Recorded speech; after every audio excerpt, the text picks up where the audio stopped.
আজকের এই আলোচনায় আমরা প্রাচীন ভারতের দারুণ একটা পৌরাণিক গল্প নিয়ে কথা বলবো। সোজা কথায় বলতে গেলে ব্রহ্মবৈবর্ত পুরাণ থেকে নেয়া এই আখ্যানটা আমাদের নিয়ে যাবে এক মহাজাগতিক দ্বন্দ্বে। ভাবা যায় পরম একজন বৈরাগী মুনির জীবন কিভাবে একেবারে উল্টোদিকে মোড় নেয়। চলুন এই মহাজাগতিক গল্পের একেবারে গভীরে প্রবেশ করা যাক আর ধাপে ধাপে পুরো বিষয়টা বুঝে নেওয়া যাক। এখন এখানে সবচেয়ে অবাক করা বিষয়টা হলো একটা বিশাল স্ববিরোধিতা বা কন্ট্রাডিকশন। দেবর্ষি নারদ, যার নাম শুনলেই চিরকুমার আর পরম বৈরাগী একজন মুনির ছবি চোখের সামনে ভেসে ওঠে, যিনি বিয়ে করতে কঠোরভাবে অস্বীকার করেছিলেন, তিনি কিনা একসাথে ৫০ জন স্ত্রী গ্রহণ করলেন। একদমই তাই। এই চরম বিপরীতমুখী ঘটনার পেছনের কারণটা কিন্তু রীতিমতো চমকে দেওয়ার মতো। আর আজ আমরা ঠিক সেই উত্তরটাই খুঁজব। তো এই গল্পের একেবারে শুরুতে মহাজাগতিক সৃষ্টির প্রথম দিকটা একটু ফিরে যাওয়া যাক। ব্রহ্মা তখন তার মানসপুত্রদের সৃষ্টি করছেন। পুলহ, পুলস্ত, অঙ্গিরা আর অত্রির মতো বড় বড় মুনিরা হলেন ব্রহ্মার সেই পুত্র। আর এই তালিকার সবচেয়ে বেশি নামটা হল নারদ, যাকে কিনা ব্রহ্মার নিজের কণ্ঠ বা গলা থেকে সৃষ্টি করেছিলেন। অর্থাৎ বুঝতেই পারছেন, জন্মসূত্রেই নারদ হলেন ব্রহ্মার অত্যন্ত গুরুত্বপূর্ণ একজন সন্তান, যার ওপর স্বয়ং পিতার অনেক বড় একটা প্রত্যাশা ছিল। আর সেই প্রত্যাশা থেকেই আসে ব্রহ্মার এক বিশেষ নির্দেশ। পুত্রদের সৃষ্টি করার পর সৃষ্টিকর্তা ব্রহ্মা তার ভবিষ্যৎ পরিকল্পনার কথা সবাইকে জানালেন। তিনি সব পুত্রকে ডেকে সোজা আদেশ দিলেন, সবাইকে বিবাহ করে স্ত্রী গ্রহণ করতে হবে। ব্রহ্মার উদ্দেশ্যটা কিন্তু খুব পরিষ্কার ছিল। তার সন্তানেরা সংসারী হবে, গৃহস্থ জীবনযাপন করবে এবং এই মহাবিশ্বের সৃষ্টিকার্য আর বংশবৃদ্ধিতে সাহায্য করবে। পুরো সৃষ্টির জন্যই এটা ছিল ভীষণ জরুরি একটা ব্যাপার। ঠিক এই জায়গাতেই পিতা আর পুত্রের এক মারাত্মক আদর্শগত সংঘাত তৈরি হয়। একদিকে রয়েছে সৃষ্টির স্বার্থে ব্রহ্মার ঠিক করে দেওয়া পারিবারিক জীবনের রূপরেখা, আর অন্যদিকে নারদমুনির একেবারে ভিন্ন এক দর্শন। নারদের মতে বিবাহ বা সংসার হল নিছকই এক প্রকার মায়া বা বিভ্রম, যা মানুষকে মোক্ষ বা মুক্তি লাভ থেকে একেবারে সরিয়ে দেয়। তিনি মনে করতেন একমাত্র মূর্খরাই নাকি সংসারী হয় আর ঈশ্বরের চিন্তার বদলে পার্থিব বিষয়ের বিষপান করে। এই যে দুটো সম্পূর্ণ বিপরীত ভাবনা, এটাই কিন্তু আমাদের এই গল্পের মূল চালিকা শক্তি। নিজের এই দর্শনের উপর বিশ্বাস রেখেই নারদ এক সাংঘাতিক কঠিন সিদ্ধান্ত নিয়ে ফেললেন। তিনি সরাসরি পিতার এই নির্দেশ একদম প্রত্যাখ্যান করলেন। সংসার সাগরে ডুবে যাওয়ার বদলে তিনি বেছে নিলেন আজীবন কঠোর তপস্যার পথ। তিনি পরিষ্কার জানিয়ে দিলেন যে সংসারের জলালে তার তপস্যায় বিঘ্ন ঘটবে। আর ব্যাস, এই মুখের ওপর না বলে দেওয়াটাই মহাজাগতিক এক বিশাল সংঘাতের মঞ্চ তৈরি করে দিল। এই সংঘাতটা শেষ পর্যন্ত একটা চরম রূপ নেয়। নিজেরই সন্তানের মুখে এই প্রত্যাখ্যান শুনে ব্রহ্মা তো প্রচণ্ড রেগে গেলেন। পুত্র হয়ে পিতার আদেশ অমান্য, এই রাগে তিনি নারদকে এক ভয়ানক অভিশাপ দিয়ে বসলেন। ব্রহ্মা বললেন যে নারদের এত অহংকারের সমস্ত তত্ত্বজ্ঞান পুরোপুরি বিলুপ্ত হয়ে যাবে।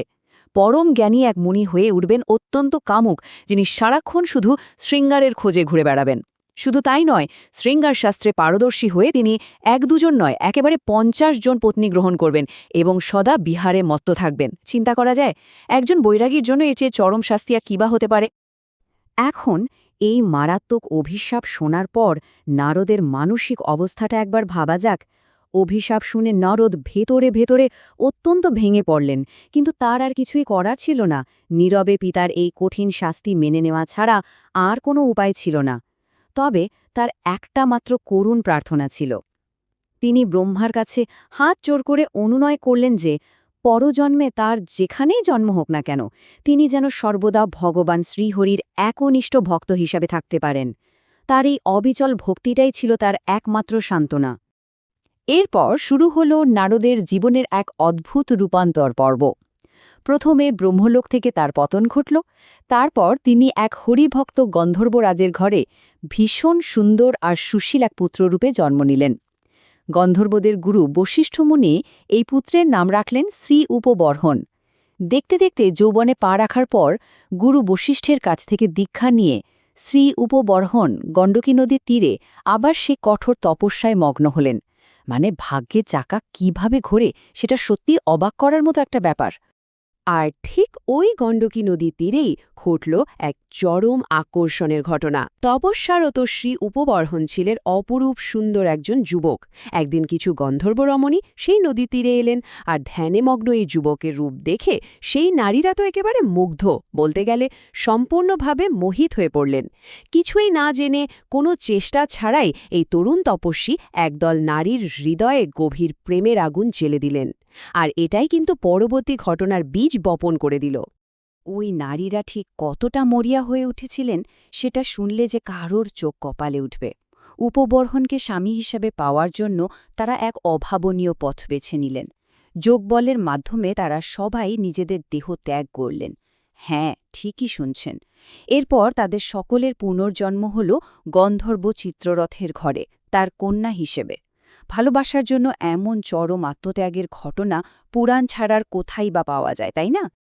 আর এখানেই চলে আসে সেই ম্যাজিক নাম্বার, যা ব্রহ্মার সেই অভিশাপের পূর্ণাঙ্গ রূপ 50। চিত্ররথের ঘরে জন্ম নেওয়া সেই নারীদের সংখ্যা ছিল ঠিক 50 জন। অবশেষে পিতা চিত্ররথের আদেশে সেই 50 জন গন্ধর্ব কন্যার সাথে উপবর্ঘনের বিবাহ সম্পন্ন হল। এভাবেই একসময় যে মুনি বিবাহ নামক প্রতিষ্ঠানটাকে সম্পূর্ণ প্রত্যাখ্যান করেছিলেন, নিয়তির ফেরে তিনি একসাথে 50 জন যুবতীর স্বামীতে পরিণত হলেন। শেষ পর্যন্ত ব্রহ্মার দেওয়া সেই অভিশাপ অক্ষরে অক্ষরে সত্যিই প্রমাণিত হল। উপবর্হন তার এই বিশাল সংসার নিয়ে একেবারে সুখে শান্তিতে জীবনযাপন করতে শুরু করলেন।